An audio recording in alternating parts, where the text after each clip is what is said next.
അർജുനെ, കഴിഞ്ഞ ദിവസം ഒരു വീഡിയോ കണ്ടു, ഭയങ്കര സന്തോഷം തോന്നി. എന്ന് വെച്ചാൽ അറിയാമോ, സാബുമോന്റെ കണ്ടില്ലേ, ഒരു വിവാഹ റിസപ്ഷൻ എങ്ങാണ്ടാണെന്ന് തോന്നുന്നു. പലപ്പോഴും പലരും ഇങ്ങനെ പറഞ്ഞില്ല, ആ നീലക്കുയിലിനൊരു പണി കിട്ടിയാൽ മതിയായിരുന്നു എന്ന് പറയും. ഞാൻ ഈ നീലക്കുയിൽ ഫോളോ ചെയ്തിട്ടുമില്ല, അതിൻ്റെ വീഡിയോസ് കാണാറുമില്ല, സ്കിപ്പ് ചെയ്ത് കളയാറുള്ളൂ. കാരണം ഇപ്പോൾ സ്ത്രീകളാകട്ടെ പുരുഷന്മാരട്ടെ, സെലിബ്രിറ്റികൾക്ക് അവരുടേതായ സ്വകാര്യതകളുണ്ട്. അതിനെ നമ്മൾ മാധ്യമപ്രവർത്തകരാണ്. മാധ്യമപ്രവർത്തകരെന്ന് പറഞ്ഞാൽ ശരി, മറ്റുള്ളവരുടെ മുന്നിലേക്ക്, ജനങ്ങളുടെ മുന്നിലേക്ക് വാർത്തകൾ എത്തിക്കുന്നവർ തന്നെയാണ്. പക്ഷേ ഈ പാപ്പരാസികൾ എന്ന വാക്കിന് ഏറ്റവും ചേരുന്നവർ തന്നെയാണ്. ഇപ്പോൾ ഈ ഓൺലൈൻ മീഡിയ എന്ന് പറഞ്ഞൊരു മൊബൈൽ ഫോണും കൊണ്ട് ആൾക്കാരുടെ സ്വകാര്യതയിലേക്ക് ആവശ്യമില്ലാതെ കടന്നു കയറി, എത്ര ആരെന്ന് പറഞ്ഞാലും അവരവർക്ക് അവരുടേതായ സ്വകാര്യതയുണ്ട്. അതിനെ മാനിക്കാത്ത രീതിയിലുള്ള ഒരു മാധ്യമപ്രവർത്തനം എന്ന രീതിയിലാണ് അവരത് നടത്തുന്നത്. പക്ഷെ ഇന്നലെ അത് സാബുമോൻ ചെയ്തത് വളരെ ഗംഭീരമായി. ചേച്ചി ഇതിനകത്ത് പറയുന്ന സമയത്തേ, ഇവരും മാധ്യമപ്രവർത്തകരാണ്, ഞങ്ങൾ മീഡിയ ആണ്, ഞങ്ങൾ മാധ്യമപ്രവർത്തകരാണ്, ഞങ്ങൾ ഓൺലൈൻ മീഡിയ ആണ് എന്ന് പറഞ്ഞിട്ട് നമ്മളൊക്കെ ചെയ്തുകൊണ്ടിരിക്കുന്ന ഈ ഡിജിറ്റൽ മീഡിയ ജേർണലിസം ഈ മേഖലയെ ഒന്നടങ്കം കളങ്കപ്പെടുത്തി തനി മഞ്ഞ നിലവാരത്തിലേക്ക് കൊണ്ടുപോയ ടീമാണ് ഈ പറയുന്ന. ആ നിലവാരത്തിലേക്ക് കൊണ്ടുപോയ ടീമാണ് ഈ കൊച്ചിയിൽ കുറേ എരപ്പാളികൾ തന്നെ എടുത്തു പറയാം. അങ്ങനെയുള്ളവർക്ക്, അവർക്ക് സ്വന്തം അമ്മയാണെങ്കിലോ അല്ലെങ്കിൽ പെങ്ങളാണെങ്കിലോ ഒരു കുഴപ്പമില്ല. ഈ പറയുന്ന ഇടയിൽ വിടവ് കാണിച്ച് വീഡിയോ എടുക്കുക എന്ന് പറയുന്ന കുറേ തന്തയില്ലാത്തവരെന്ന് വേണമെങ്കിൽ പറയാം. ആ രീതിയിലേക്കുള്ള കുറേ എരപ്പാളികൾ ഈ പറയുന്ന കൊച്ചിയിലുണ്ട്. ഇവരുടെയൊക്കെ വിചാരം എന്ന് വെച്ച് കഴിഞ്ഞാൽ ഇവരാണ് മറ്റേ എന്താ പറയുക, രജദീപ് സർദേശായി ആണ് ഞാൻ എന്നങ്ങ് വിചാരിച്ചിട്ട് ചോദ്യങ്ങളെന്ന് വെച്ച് കഴിഞ്ഞിട്ടുണ്ടെങ്കിൽ ഈ പട്ടി കഞ്ഞു കുടിക്കാത്ത ചോദ്യങ്ങളും ചോദിച്ച് കുറേ ഏഭ്യത്തരവും പറഞ്ഞു നടക്കുന്നവരെ. ഞാൻ ഈ ഒന്നാമത് എൻ്റർടൈൻമെൻറ്റ് പ്രസ് മീറ്റുകൾക്ക് കഴിഞ്ഞ് കുറേ നാളായിട്ട് പോകാറില്ല. ഞാനൊക്കെ ഇവിടെ മാധ്യമപ്രവർത്തനം 2010 മുതലാണ് കൊച്ചിയിൽ മാധ്യമപ്രവർത്തനം തുടങ്ങിയത്. ആ സമയത്ത് തൊട്ട് 2016 വരെയൊക്കെ എന്ന് വെച്ച് കഴിഞ്ഞിട്ടുണ്ടെങ്കിൽ ഒരു 10ൽ കുറവായിട്ടുള്ള ക്യാമറകളെ ഉണ്ടാവുള്ളൂ. ഈ പറയുന്ന ഒരു പ്രസ് മീറ്റ് എൻ്റർടൈൻമെൻറ്റിനൊക്കെ നമ്മൾ പോകാറുണ്ട്. ആ സമയത്ത് 10ൽ കുറവുണ്ടാവുള്ളൂ. അതിനുശേഷം പിന്നെ ഞാനും അല്ലെങ്കിൽ സൗത്തിലെയും ഉൾപ്പെടെ 1-2 ഓൺലൈൻ അല്ലെങ്കിൽ ഡിജിറ്റൽ മീഡിയയും കൂടെ ഉണ്ടായിരുന്നു ഇതിന് കുറേ കാലം. അതിനുശേഷം ഈ ഇടയ്ക്ക് നമ്മുടെ ഒരു സുഹൃത്തിൻ്റെ ഒരു പടത്തിൻ്റെ ഡയറക്റ്റായിട്ടുള്ള പടത്തിൻ്റെ പ്രസ് മീറ്റിന് അവൻ നിർബന്ധിച്ചുകൊണ്ട് പോകേണ്ട ഇട വന്നു. ഞാൻ ചെന്ന് നോക്കത്തിനുണ്ട് ഒരു 100ൻ്റെ മുകളിൽ മൊബൈലും പിടിച്ച കുറേ എണ്ണങ്ങളുണ്ട്. ഞാൻ വിളിച്ചു, ദൈവമേ, ഇത്രയും പേര് ഓൺലൈൻ മാധ്യമപ്രവർത്തകർ കൊച്ചിയിൽ. അപ്പം ഞാൻ മൊബൈലായിരുന്നു എടുത്തത്. ഞാൻ പറഞ്ഞു, ഇനി മൊബൈൽ എടുക്കണ്ട, വെറുതെ ഇവരുമായിട്ടുള്ള ഒരു ഇത് വരും, നമുക്ക് ക്യാമറ എടുത്തിട്ട് ഷൂട്ട് ചെയ്തു. അതല്ലേ മൊബൈലകത്തിന് പെട്ടെന്ന് നമുക്ക് അയച്ചു കൊടുക്കാനുള്ള എളുപ്പത്തിന്, ഡെസ്കിലേക്ക് അയക്കാമെന്നുള്ള എളുപ്പത്തിലാണ് നിന്നത്. അങ്ങനെ ഇത് എടുത്തു. അവിടെ പ്രധാനപ്പെട്ട എൻ്റർടൈൻമെൻറ്റ് റിപ്പോർട്ടേഴ്സായിട്ടുള്ള ഏഷ്യാനെറ്റ്, മനോരമ എന്നിവിടുന്നൊക്കെ ഉള്ളവർ കുറച്ച് നല്ല ചോദ്യങ്ങൾ ചോദിച്ചു. ആ സിനിമയ്ക്ക് വേണ്ട കാര്യങ്ങളെക്കുറിച്ചുള്ള സാധനം. അതിനുശേഷം ഈ ഊളകളുടെയാണ്, ഇവരുടെ ഊഴമാണ്. എൻ്റെ അമ്മോ, മറ്റേ ഏതൊരു സിനിമേൻ്റെ അകത്ത് അല്ലെ ഇൻ്റർവ്യൂവിൻ്റെ അകത്ത് ഷൈൻ ടോജൊക്കെ പറയുന്ന പോലെ താങ്കളുടെ ദാഹം മാറിയത് കുടിച്ച വെള്ളത്തിൻ്റെ എത്രാമത്തെ തുള്ളിയിലാണ് എന്ന് ചോദിച്ച പോലത്തെ കുറേ ചോദ്യങ്ങൾ, ഒരു നിലവാരമില്ലാത്ത ഊള ചോദ്യങ്ങൾ അങ്ങ് ചോദിച്ചു തുടങ്ങിയില്ലേ. ആ ചോദ്യങ്ങൾ ചോദിച്ചാൽ മാത്രമല്ല, ആ പ്രസ് മീറ്റിലേക്ക് വരുന്നത് അന്ന് നടിയുണ്ടായിരുന്നു. ആ നടി കുറച്ച് അടഞ്ഞു മൂടിയ ഡ്രസ്സായിരുന്നു ഇട്ടത്, നെക്കോളറെ. അങ്ങനെ ഒരു ഡ്രസ്സായിരുന്നു ഇട്ടത്. അവിടെ നിന്ന് ഒരുത്തൻ പറയുന്നത് ഞാൻ കേട്ടു, ഇവക്കൊക്കെ കുറച്ച് എന്തെങ്കിലും കാണിച്ചിട്ടുള്ള ഡ്രസ്സ് ഇട്ടായിരുന്നെങ്കിൽ നമുക്ക് കുറച്ച് റീച്ചെങ്കിലും കിട്ടുമായിരുന്നു. ആ കുട്ടി, ഞാൻ ഏതാ വ്യക്തിയെന്ന് ഞാൻ പറയുന്നില്ല, ആ പറയുന്ന നായിക അത്തരത്തിൽ ഡ്രസ്സ് ഇട്ടുകൊണ്ട് വന്നതിൻ്റെ പേരിൽ ഇവർ ഭയങ്കര ക്ഷീണിതരായിരുന്നു, അവശരായിരുന്നു. അപ്പോൾ ചോദ്യങ്ങൾ ചോദിച്ചുണ്ടാക്കാം എന്നുള്ളതിലേക്ക് കാര്യങ്ങൾ. അർജുന, അതിൽ ഒരു കാര്യം ഞാൻ പറഞ്ഞോട്ടെ. ഇപ്പോൾ വസ്ത്രം അവരവരുടെ ഇഷ്ടമാണ്, ധരിച്ചു വരുമ്പോൾ എപ്പോഴും, ഇപ്പോൾ സാരി ആയിക്കോട്ടെ, എപ്പോഴും അവർക്ക് അത് ഫുള്ളിങ്ങനെ ശ്രദ്ധിച്ചിരിക്കാൻ പറ്റണമെന്നില്ല. ഏതെങ്കിലും ഒരു സെക്കൻഡ് അതൊന്ന് വീണ് കിട്ടുമ്പോൾ അതിനെ പകർത്തുകയും. ചേച്ചി, അതിന് പ്രത്യേക ആംഗിളുണ്ട്. ചേച്ചി, അതിന് പ്രത്യേക ആംഗിളുണ്ട്. ഈ കാറിൽ നിന്ന് ഇറങ്ങുന്ന സമയത്ത് എന്തായാലും ഒരാൾക്ക് ഇങ്ങനെ മൊത്തത്തിൽ പിടിച്ചിട്ട് ഇറങ്ങാൻ വേണ്ടിയിട്ട് പറ്റത്തില്ല. കാറിൽ നിന്ന് ഇറങ്ങുന്ന സമയത്ത് സ്വാഭാവികമായിട്ട് ഇവർ കൊണ്ട് ക്യാമറ വെക്കുന്ന ഒരു ആംഗിൾ എന്ന് വെച്ച് കഴിഞ്ഞാൽ ഇതാണെങ്കിൽ ഇതിൻ്റെ മുകളിൽ കറക്റ്റ് ഇങ്ങനെ ഒരു 90 ഡിഗ്രി പൊസിഷനിൽ അല്ലെങ്കിൽ ഒരു 75 ഡിഗ്രി പൊസിഷനിൽ വെച്ചിട്ട് ഒരു പൊസിഷനെ വെക്കുക. അങ്ങനെ എങ്ങനെ നോക്കിക്കഴിഞ്ഞാൽ അവിടെ ബ്രസ്റ്റിൻ്റെ ചെറിയൊരു ഭാഗം കാണും. ആ ഒരു ഭാഗം കണ്ടു കഴിഞ്ഞാൽ മാത്രമാണ് ഇവർക്ക് റീച്ച് കിട്ടുള്ളൂ, ഇവർക്കത് സാറ്റിസ്ഫൈഡ് ആവും. അല്ല, റീച്ച് കിട്ടുമ്പോൾ ഈ കാണുന്നവരുണ്ടല്ലോ, ഈ വരുന്ന ആരുടെയാണോ ഈ വിഷ്വൽ കൊടുത്തിരിക്കുന്നത് ആ ആൾക്കാരെ തെറി പറയുകയാണ്. അതെ അതെ. അപ്പൊ ശരിക്കും അവർ അറിഞ്ഞുകൊണ്ട് ഈ തെറിക്ക് അർഹരല്ല. അതെ അതെ അതെ അതെ. മാത്രമല്ല ഇതിനു വേണ്ടിയിട്ട് ഈ നീലക്കുയിൽ പോലത്തെ കുറേ ചാനലുകളിലൊക്കെ ഈ പറയുന്ന ജോലിക്ക് എടുക്കുന്ന സമയത്ത് ഇങ്ങനെ കുറച്ച് വീഡിയോ എടുത്തുകൊണ്ട് വന്നാലേ അവർ ജോലിക്ക് എടുക്കുള്ളൂ എന്നാണ് ഞാൻ കേട്ടത്. അത്തരത്തിൽ പോലും അവർ, ഞാൻ പരിഹസിച്ച് പറഞ്ഞതാണ്, അത്തരത്തിൽ പോലും നിലവാരമില്ലാത്ത നിലയിലേക്കാണ് ഇവർ കാര്യങ്ങൾ പോകുന്നത്.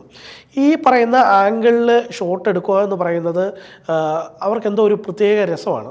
പിന്നെ ചില ആൾക്കാരൊക്കെ ഇതിനെ സഹകരിച്ച് നിന്ന് കൊടുക്കുന്നവരും ഉണ്ട് കേട്ടോ. അത് നമുക്ക് പറഞ്ഞുകൊണ്ട് ഒരു സ്ഥാപനത്തിൽ ജോലി ചെയ്യുമ്പോൾ കുൽസിത വാർത്തകൾക്ക് കൂടുതൽ പ്രാധാന്യം കൊടുക്കണമെന്ന് പറഞ്ഞത് കൊണ്ട് മാത്രം ആ ജോലി വേണ്ടെന്ന് വെച്ച ആളാണ് ഞാൻ. അപ്പോൾ ആ ഇടത്താണ് ഇത്തരം ദൃശ്യങ്ങൾ പകർത്തി കൊടുക്കണമെന്ന് പറയുന്നത്. അതെ അതെ. മാത്രമല്ല ചേച്ചി, ഇതിനകത്ത് വേറെ ഒരു കാര്യം കൂടിയുണ്ട്. ഈ ഇത്തരം ഡ്രസ്സുകൾ വന്ന് എക്സ്പോസ് ചെയ്ത് ഇവർക്ക് വേണ്ടിയിട്ട് വീഡിയോ എടുത്തു കൊടുക്കാൻ നിന്ന് കൊടുക്കുന്നവരും ഉണ്ട്. അത്ര നിന്ന് കൊടുക്കുന്നവരുടെ വീഡിയോ ഇവർ ധാരാളമായിട്ട് എടുത്തോട്ടെ. കഴിഞ്ഞ ദിവസം ഞാൻ ഒരു തിയേറ്ററിലെ വനിതാ വിനോദ തിയേറ്ററിലെ ഒരു റീല് കണ്ടതിനകത്ത് ആ പെൺകുട്ടി ആ പെൺകുട്ടി ഈ ക്യാമറയിലേക്ക് വരുന്ന സമയത്ത് മൊത്തമായിട്ട് ഇങ്ങനെ പിടിച്ചോണ്ടാണ് നടക്കുന്നത്. ജീവന് കൊതിയില്ലേ? ഇങ്ങനെ പിടിച്ചോണ്ടാണ് നടക്കുന്നത്.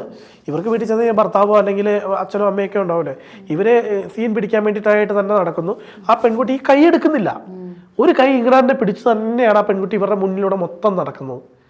ആ നിലയിലേക്ക് ഇതൊരു തരംതാന്ന. സാബുമോനോട് എനിക്ക് വളരെ ചില കാര്യങ്ങളിൽ വളരെ ശക്തമായ എതിർപ്പുള്ള വ്യക്തിയാണ്. സാബുമോൻ്റെ എല്ലാ പ്രവർത്തനങ്ങളൊന്നും, സാബുമോൻ്റെ ഇന്നലകളെയൊന്നും ഞാൻ പൂർണ്ണമായിട്ട് അംഗീകരിക്കുന്നത്. FFCയിലൊക്കെ സാബുമോൻ കാണിച്ചു വിട്ടതും നമ്മുടെ ലിസിത പാലക്കുളു ഉൾപ്പെടെയുള്ള ആളുകളോട് കുറിച്ചൊക്കെ സാബുമോൻ പറഞ്ഞതും ഒക്കെ കാര്യം ഒരു തരത്തിലും നമുക്ക് അംഗീകരിക്കാൻ പറ്റത്തില്ല. പക്ഷേ ഈ ഒരു കാര്യത്തിൽ സാബുമോനെ നമ്മൾ എന്തായാലും അഭിനന്ദിച്ചേ മതിയാവൂ. സാബുമോനെ ഈ പറയുന്ന പാപ്പരാസി മീഡിയയെ കൃത്യമായിട്ട് എക്സ്പോസ് ചെയ്യാൻ വേണ്ടിയിട്ട് കഴിഞ്ഞിട്ടുണ്ട്.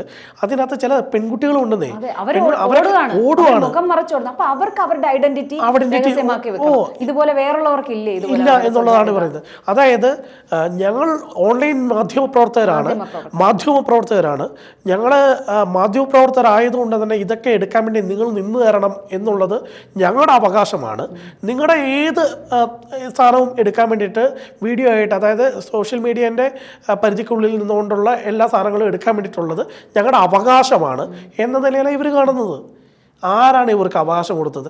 ഇതിനകത്ത് ഒട്ടുമിക്ക എന്ന് പറഞ്ഞാൽ 99.9% ഈ പറയുന്ന പാപ്പരാസി എന്താ പറയുക, കണ്ടന്റ് ക്രിയേറ്റേഴ്സ്, മാധ്യമപ്രവർത്തനം ഞാൻ ഒരിക്കലും പറയില്ല, കണ്ടന്റ് ക്രിയേറ്റേഴ്സ്. എനിക്ക് ഇഷ്ടപ്പെട്ട ഒരു കമന്റ് ഈ ഒരു വീഡിയോയുടെ താഴെ വന്ന ഒരു കമന്റ് ആണ്, നിങ്ങൾക്ക് റീച്ച് കൂട്ടണമെങ്കിൽ നിങ്ങളുടെ വീട്ടിൽ പെണ്ണുങ്ങൾ കുളിക്കുന്നിടത്ത് കൊണ്ട് ഒളി ക്യാമറ വെച്ചിട്ട്. തീർച്ചയായും ആ നിലയിൽ തന്നെ അതിനെ കാണുന്നുണ്ട്.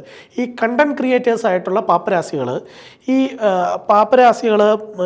ഞാൻ പറഞ്ഞു വന്നതെന്ന് വെച്ച് കഴിഞ്ഞിട്ടുണ്ടെങ്കിൽ ഇവരുടെ ചാനലുകളിൽ ഈ റീച്ച് കൂട്ടാൻ വേണ്ടിയിട്ട് ഇവരിങ്ങനെ കാണിക്കുന്ന സമയത്ത് സാധാരണ ജനങ്ങളെന്ന നിലയിൽ നമുക്ക് ചെയ്യാൻ പറ്റുന്നൊരു കാര്യം എന്താണെന്നറിയോ? ഈ സാധനം കയറി റിപ്പോർട്ട് അടിക്കുക എന്നുള്ളതാണ്. റിപ്പോർട്ട് അടിക്കുക എന്നുള്ളത് മാത്രമാണ് നമുക്ക് ചെയ്യാൻ വേണ്ടിയിട്ട് പറ്റുന്നത്. ഈ വീഡിയോ നീലക്കുയിൽ പബ്ലിഷ് ചെയ്തു. അപ്പൊ എനിക്കൊരാൾ അയച്ചു തന്നത് കൊണ്ടാണ് ഞാൻ അത് കണ്ടത്. നീലക്കുയിൽ പബ്ലിഷ് ചെയ്തത് സാബുമോനെ ചീത്ത പറഞ്ഞുകൊണ്ടാണ് പബ്ലിഷ് ചെയ്തത്. സാബുമോനും ഇതേ വീഡിയോ പബ്ലിഷ് ചെയ്തു. ഇപ്പം എല്ലാവരും പറയുന്നു നീലക്കുയിലിനെ കുറ്റം പറയുന്നുണ്ട് എല്ലാ ആൾക്കാരും. പക്ഷേ നീലക്കുയിലിൻ്റെ വീഡിയോയുടെ റീച്ചും ലൈക്കും 8,000-ഓളം ലൈക്ക്. പക്ഷേ അത് സാബുമോനെ സപ്പോർട്ട് ചെയ്തുകൊണ്ടുള്ള ലൈക്കാണെന്നെങ്കിലും സാബുമോനെ അത്ര റീച്ചില്ല.